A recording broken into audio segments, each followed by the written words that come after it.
Chers amis internautes, bonjour, merci de nous retrouver sur Hélice News. Aujourd'hui, l'écologie est vraiment dans l'air du temps et les bateaux à propulsion électrique commencent à faire leur apparition. Et j'ai le plaisir de recevoir Bruno Hervé. Bonjour Bruno. Oui, bonjour Pierre.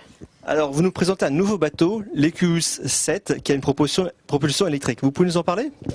Oui, alors en fait c'est un bateau qu'on a voulu faire d'abord pour nous. On avait cet usage du bateau, c'est-à-dire on voulait aller se balader en famille sans les contraintes de la voile qui sont principalement le vent, c'est-à-dire manque de vent, trop de vent, ou des contraintes techniques, l'équipage qui n'est pas forcément fan de voile, c'est pas le cas de tout le monde.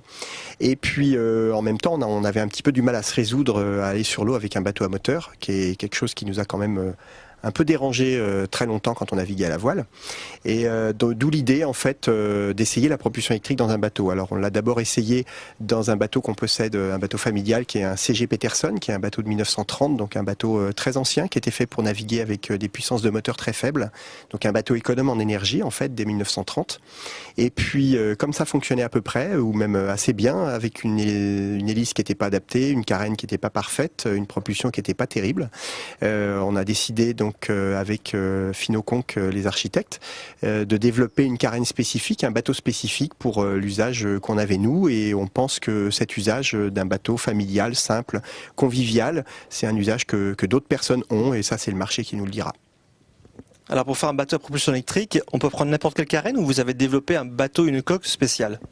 Alors pour faire un bateau à propulsion électrique, on peut pas prendre n'importe quelle carène de bateau à moteur. Schématiquement, les carènes de bateau à moteur qui se sont développées depuis, on va dire, les années 40 ou 50, sont des carènes qui sont faites pour avoir des moteurs très très puissants, puisque pendant très longtemps, la puissance n'a pas du tout été un problème. En gros, quand je dis la puissance, c'est la consommation.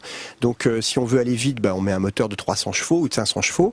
Et après, le souci de l'architecte, c'est pas tellement d'être économe en énergie, c'est de faire un bateau qui reste debout quand on va à 50 nœuds. Notre souci à nous n'est pas du tout celui-là, on est plus sur un souci proche de ce que les architectes ont sur les voiliers, c'est-à-dire essayer d'aller le plus vite possible avec très peu d'énergie. Alors ce bateau fait quelle longueur ?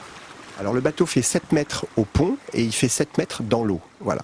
Donc en fait on est plus proche d'un 60 pieds open que d'un bateau à moteur comme ceux qu'on croise tous les jours sur l'eau. Alors, en termes de propulsion, un moteur électrique, on trouve ça facilement dans le commerce ou c'est vraiment un développement particulier pour ce bateau ?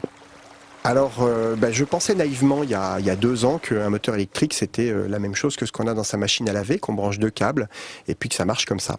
En fait, il y a effectivement des moteurs qui fonctionnent comme ça, mais les moteurs qui sont performants aujourd'hui sont des moteurs beaucoup plus évolués, et notamment les moteurs synchrones, qui sont des moteurs qui sont gérés par une électronique, qui sont des moteurs qui n'ont pas de balai, donc pas d'entretien du tout. C'est un moteur qui est en principe inusable, c'est des moteurs à aimant permanent. Et ce sont des moteurs qui sont pilotés par une électronique qui, elle, est aujourd'hui parfaitement au point depuis à peu près une dizaine d'années. On fait des électroniques qui sont très réduites en volume et qui gèrent les moteurs synchrones de façon optimale. Quelle est l'équipe qui vous entoure pour développer ce bateau ? Alors en fait, on a fait appel à des partenaires dans chacun des domaines. Donc on a un partenaire sur le dessin du bateau et notamment sa carène, ça c'est Finoconc. On a un partenaire motoriste qui est un des leaders mondiaux du moteur électrique. Et puis on a travaillé aussi avec des élèves ingénieurs et avec les gens de l'EXI, qui est une école d'ingénieurs à La Rochelle, qui eux ont travaillé sur tout ce qui est énergie, captation de l'énergie par les panneaux solaires, son stockage dans le bateau, notamment dans les batteries, et puis sa distribution par le système de câblage. Alors Bruno, vous parliez d'énergie, de renouvellement du parc batterie. En fait, on fait comment pour recharger ce moteur en fait ? Alors en fait, notre bateau n'est pas un bateau électrique. Il existe aujourd'hui des bateaux électriques, principalement sur 2 segments de marché. L'un, c'est le transport de passagers, donc ça c'est fait par des gens qui font ça très bien, et ce sont des bateaux bus en quelque sorte, qu'on peut trouver dans les ports comme le port de La Rochelle. Et puis il existe aussi un autre segment de marché qui est le bateau de location, avec des tout petits bateaux dans lesquels on va se promener 1 heure en famille, et c'est des bateaux de location. Sur le marché de la plaisance et du public, c'est-à-dire les bateaux de propriétaires, à ma connaissance, il n'y a aujourd'hui pas de bateaux qui ont été dessinés et construits spécialement pour la propulsion électrique, qui a ses spécificités. Et nous, on n'a pas voulu faire un bateau électrique parce qu'on veut pas avoir un fil à la patte, c'est-à-dire en gros, on veut pas avoir à recharger obligatoirement au ponton systématiquement, et on a voulu que le bateau, génère lui-même sa charge par des panneaux photovoltaïques. Donc on a une grande surface de panneaux photovoltaïques sur le bateau. Ces panneaux sont situés sur un hardtop ou un bimini rigide qui est au-dessus de notre tête quand on navigue et qui est rabaissé pour cacher l'ensemble du bateau et le protéger quand on ne navigue pas. Les panneaux sont en permanence alimentés par la lumière ou le soleil et ils rechargent donc en permanence les batteries. Alors, on estime que à peu près un quart de la puissance consommée est fournie instantanément par les panneaux quand il y a du soleil. Et comme c'est un bateau qui est destiné à des particuliers qui vont donc pas naviguer 10 heures par jour tous les jours, dans un usage familial, le bateau est totalement autonome, c'est-à-dire quand on l'utilise, on pompe l'énergie qui est dans les batteries et quand on ne l'utilise pas, les panneaux rechargent les batteries. Bruno, vous pouvez nous parler un petit peu de la vitesse de ce bateau et puis de son autonomie? Oui, alors en termes de performance, la Écouse va vite comme un voilier de la même taille, que le voilier aille d'ailleurs à la voile ou au moteur. On a les mêmes performances, et c'est-à-dire qu'en fait on va à 7 nœuds, et ça on peut aller à 7 nœuds au près, à 7 nœuds au portant.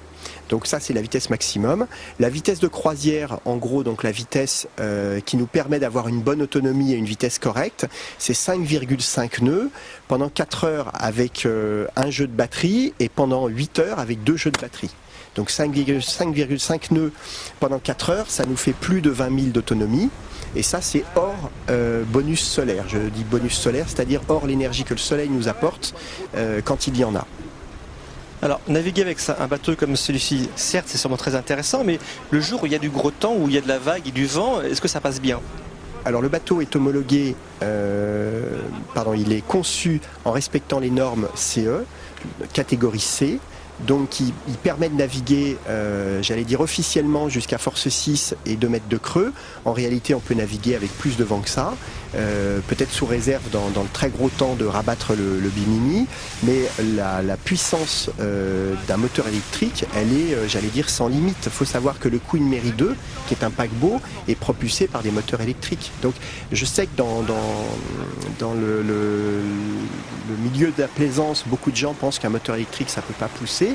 Un bateau, que ça n'a pas de puissance, c'est pas vrai. Un moteur électrique, il n'y a pas de limite à la puissance. Le TGV est électrique, le Queen Mary 2 est électrique et les sous-marins nucléaires sont électriques. Après, le problème dans la plaisance, c'est de stocker cette énergie. Et sous quelle forme peut-on la stocker? Alors nous, on la stocke dans des batteries.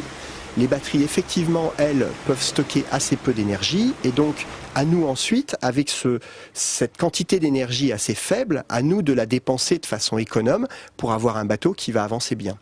Et on a développé une chaîne de propulsion qui est spécifique. Alors la chaîne de propulsion, c'est le moteur, l'arbre, l'hélice, et on a fait construire un moteur spécifique pour ne pas avoir de réducteur. Donc c'est un moteur qui tourne très lentement avec un couple très important. Et aujourd'hui, on arrive à aller contre le vent avec 20 nœuds de vent à 5-6 nœuds, sans difficulté. Bruno, ce bateau est adapté pour quel type de plan d'eau? Alors, très sincèrement, je l'ai fait pour moi, donc pour mon usage familial, c'est-à-dire aller de Fouras à l'île d'Aix, à l'île de Ré, à l'île de Léron, se balader dans les Pertuis Rochelais, aller en mer, voilà. Maintenant, qui peut le plus, peut le moins, et un bateau comme celui-là est parfaitement adapté à une navigation sur les plans d'eau intérieurs ou sur des lacs. Alors, ce bateau-ci est un pré-série, en fait. Le numéro 1 sera visible où et quand? Alors, le bateau sur lequel nous sommes là et sur lequel vous avez fait des images, donc c'est le prototype. Ce prototype donc sert de modèle pour développer les outillages qui vont être développés dans les semaines qui viennent, qui vont être fabriqués dans les semaines qui viennent. Et dans ces outillages, nous allons donc faire le premier de série, qui sera un bateau en composite, identique, on va dire visuellement au bateau qui est là, mais pas structurellement. Le bateau sera plus adapté à la production en série, il sera plus léger aussi, donc plus performant. Et ce bateau sera montré au public pour la première fois au Salon Nautique le 4 décembre, la journée professionnelle, et à partir du 5 décembre pour tout le public. Et le bateau sera commercialisé donc à partir du 5 décembre sur le Salon Nautique de Paris et sera livrable à partir de février-mars 2010. Bruno, merci pour toutes ces informations. Non, merci Pierre. Au revoir.